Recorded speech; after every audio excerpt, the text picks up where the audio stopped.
Bala cars நீங்கள் பார்க்க போகிற கார் பார்த்தீங்கன்னா மஹேந்திராவில் பொலிரோ அப்படிங்கிற காரை பற்றி தான் பார்க்க போகிறோம். வாங்க வீடியோக்குள்ளே போகலாம்.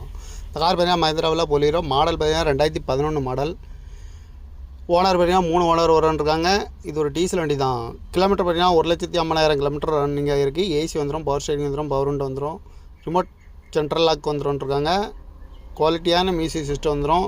சீட் கவரும் குவாலிட்டியாக போட்டுருக்காங்க. டயர் பண்ண பார்த்தீங்கன்னா 4 டயருமே நீ டயர் தான் அப்படின்னு இருக்காங்க. குட் மெயின்டெனன்ஸ், நல்ல மெயின்டெனன்ஸ் பண்ணி வச்சுருக்காங்கன்னு இருக்காங்க. அந்த கார் பார்க்க வேண்டிய திருநெல்வேலியில் தான் இந்த கார் பார்க்க முடியும். இந்த காரோட ப்ரைஸ் என்ன சொல்கிறாங்கன்னா 4 லட்ச ரூபா சொல்கிறாங்க. ரேட்டு குறைக்கணும்னு சொல்லியிருக்காங்க. குறைச்சி பேசி இந்த காரை பைப்பிங்களான்னு சொல்லியிருக்காங்க. TN 69 அப்படிங்கிற நம்பரில் தான் இந்த கார் இருக்குது அப்படின்னு இருக்காங்க. பார்க்க வேண்டிய இடங்கள்னு பார்த்தீங்கன்னா திருநெல்வேலியில் தான் இந்த கார் பார்க்க முடியும். வீடியோன்னு பார்த்தீங்கன்னா செட்டல் அக்ஸ் அப்படிங்கிற வீடியோ தான். டீசல் வண்டி தான், 3 ஓனர் அப்படின்னு இருக்காங்க. அந்த காரோட ப்ரைஸ் என்ன சொல்கிறாங்கன்னா 4 லட்ச ரூபா சொல்கிறாங்க. ரேட்டு குறைக்க முடிஞ்சிருக்காங்க. குறைச்சி பேசி இந்த கார்